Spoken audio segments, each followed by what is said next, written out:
What's up, guys? This is the reading of T.L. Osborn's Soul Winning. This is chapter 2. Chapter 2 is entitled, Let's Take a Journey.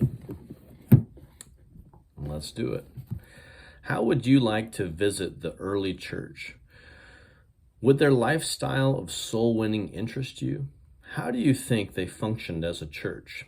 Who were the preachers? How many were witnesses? Which denomination was the largest or the most popular? What is your personal concept of the church in the New Testament times?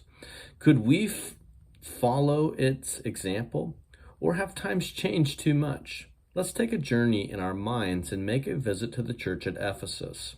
Let's imagine a conversation we might have. Good evening, Priscilla. We understand that you and your husband, Aquila, are members of the church here. Could we come in and visit for a while? Oh, certainly. Come on in, Aquila motions. If you don't mind, we would like for you to tell us about soul-winning programs of the church here in Asia Minor. We read that you have been members of the church at Corinth and at Rome, as well as this one here at Ephesus.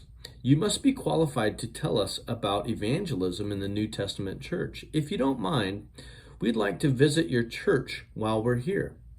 Sit down, invites Priscilla. You're already in the church. It meets right here in our home.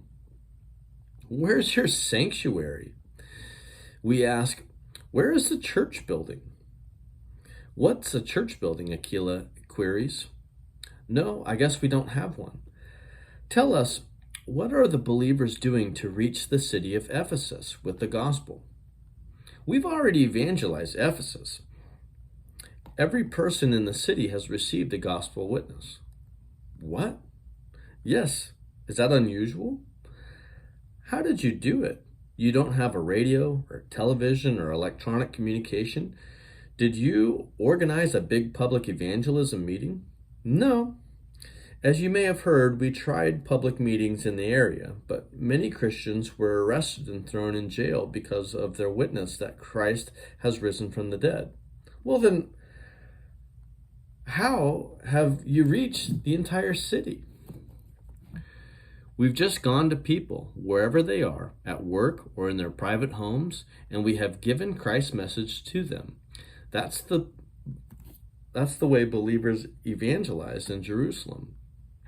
They did it in a very short time.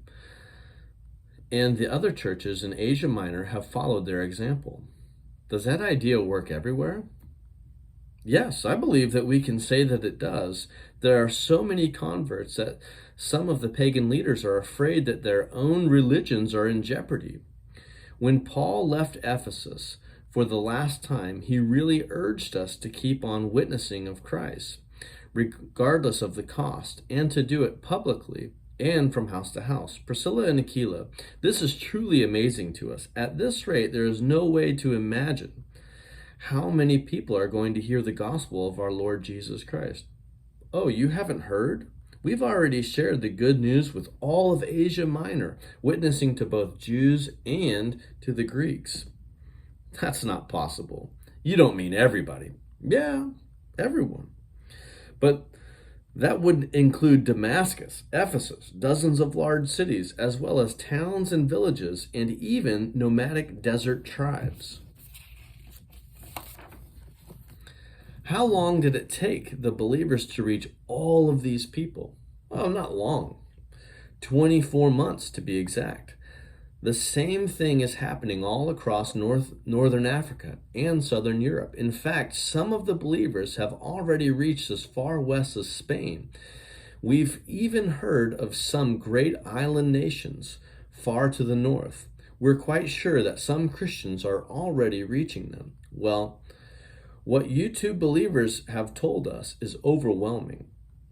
You have done more in one generation than we have done in a millennium.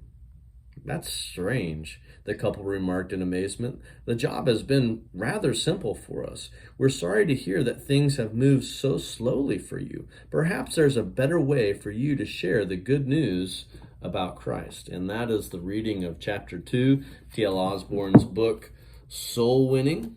I hope that you join us for chapter 3.